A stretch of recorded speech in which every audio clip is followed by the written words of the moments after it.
What is going on, YouTube? Welcome back to Fireside Rangers. I'm your host, Eric Wilson. Today, joined by my co host, Will Cohen. Today, we've got a major discussion to bring to you guys. Alex Wennberg, a potential trade, doesn't seem like it's an if. It kind of seems like it's a when at this point. Yesterday, Wennberg was held out of practice and Seattle's game against Calgary due to trade purposes.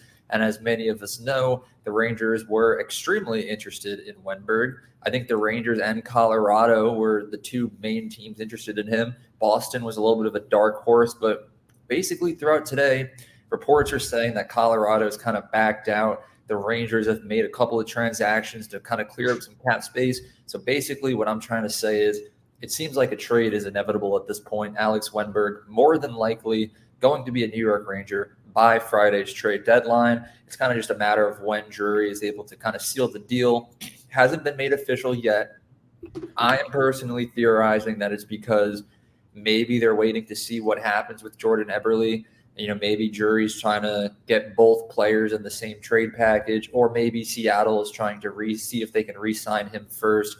But we're not going to talk about Eberle right now. For now, the one player that seems almost all but confirmed to be getting traded to the New York Rangers is Alex Wennberg. So we'll be diving right into this discussion, talking about what that trade package could look like, what it means for the Rangers. But before we do, make sure you like, subscribe, ring that bell to miss notification. If you're watching us on Apple or Spotify, be sure to give us a 5-star review. Leave your thoughts down in the comment section below on Wennberg. Do you think it would be a good trade, a bad trade? Do you have Wennberg support, or would you kind of go for someone else? Lastly, be sure to follow us on all of our social media platforms at Fireside Rangers on Instagram, X, and TikTok. So before we really get into things, I kind of just gave my whole spiel on Wennberg. I think it's pretty much confirmed to be happening at some point. Will, I'm curious to know how confident you are in the likelihood of this trade going down soon.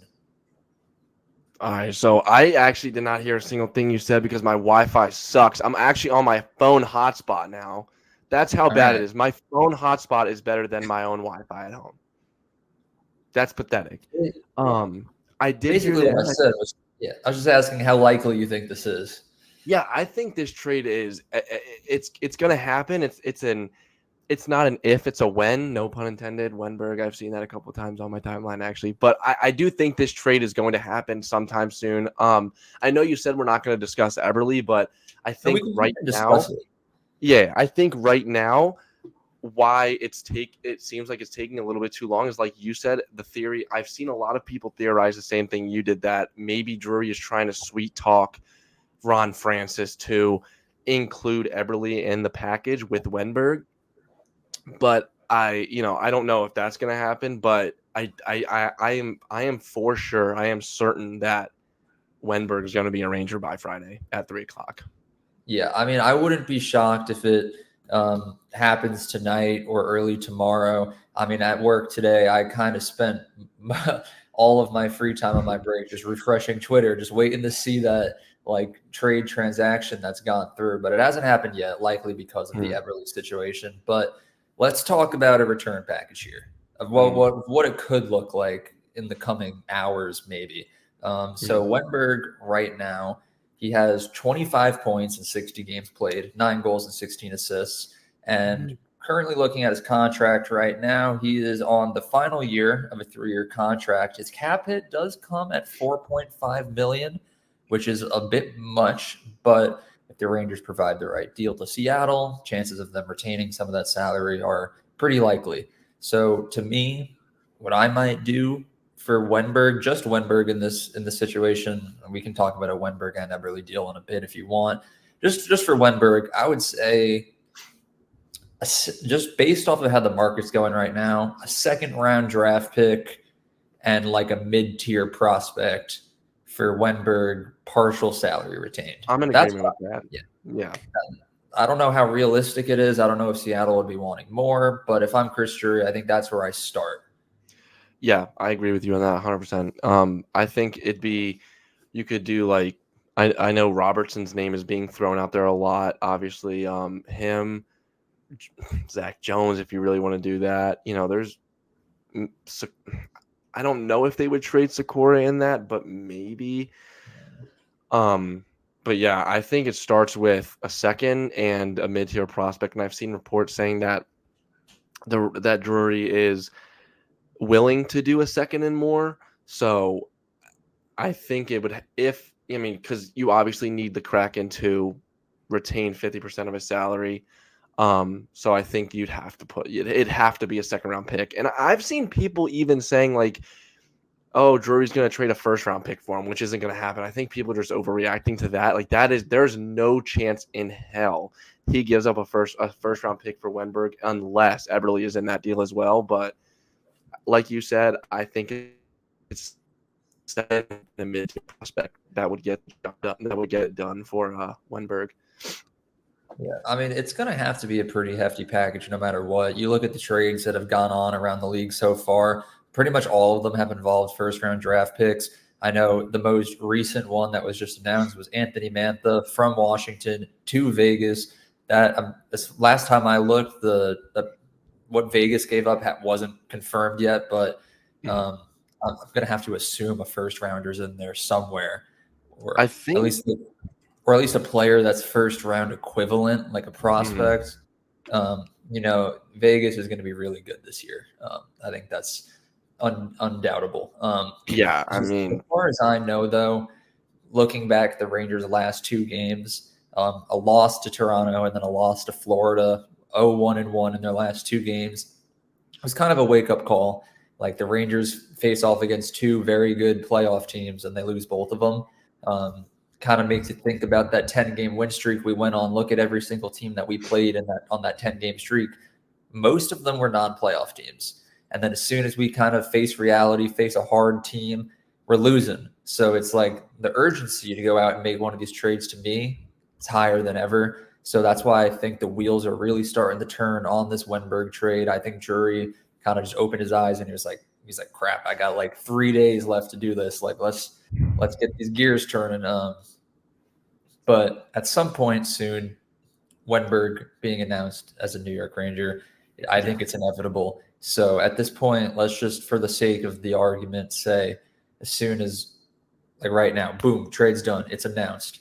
What does it mean for the Rangers? Because right there, they get their third line center. The line would be Cooley, Wennberg, Kakko. How are we feeling about that line? We liking it? Yeah. I like that line a lot. I think Kakko works really well with Cooley. You saw. I saw. I was gonna say you saw. I saw. I don't know if you can attest to this as well, but when they were playing the Leafs, Kakko was obviously up on that first line, and I don't think he looked like himself. And I think that might have been just because he's playing with two guys that are kind of, and obviously in a slump this season. But then he goes back down with Cooley and Brodzinski, and the three of those guys are cooking again. And I think Wennberg is a better Brodzinski. I think he's more suited for a third line role because I'm saying that because the Kraken had him as a second line center this season, but I think that line would be fun. I think all three have very high offensive upside. Cooley can play defense, and so can Kakko, and I think that line would be very fun to watch. And then obviously Brodzinski down to the fourth line, where I think he's more suited as well. I think it creates a very balanced bottom six for us. Yeah, I fully agree with everything that you said there. I think Wennberg to the Rangers, it would benefit the team immensely.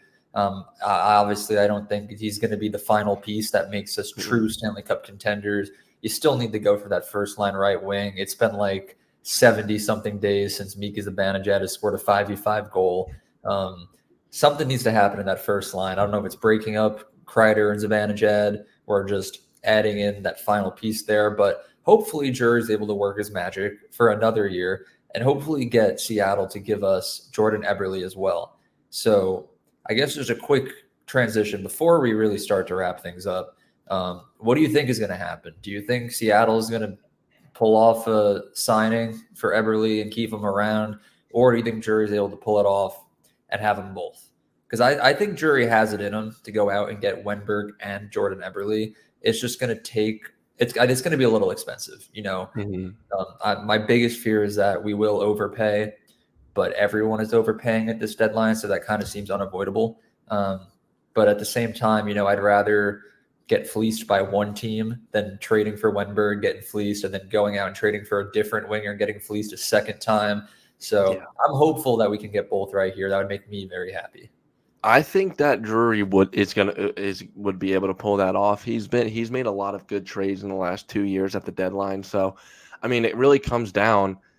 I know that there were reports, I don't know how true they were, that Francis wants to keep Everly because he wants him to play his 1,000th career game with the Kraken. He's at 996 right now. He has 4 more games until that, but like if that's really your reason that you're going to keep him and give him an extension, why would you? Like get a return for him, because teams are obviously going to overpay, because that's what teams have been doing. Like you're going to get a first, you're going to get a pretty nice return for Jordan Everly. So I think that if Everly is going to be included in the package, that it would come out on Friday for both him and Wennberg. But if not, it'll be before then. But I mean, I really do think that Drury is going to be able to pull that off. Yeah. He's been able to do it before. Yeah. I mean, at this point, it is just a waiting game. At the time of this recording, it's Tuesday, March 5th. As we all know, the trade deadline is Friday, March 8th at noon. The Rangers don't play again until Saturday. So chances are that the next time the Rangers hit the ice, they're going to be a very different looking team. But until we see that team, we will be here covering all of the news about the trade deadline.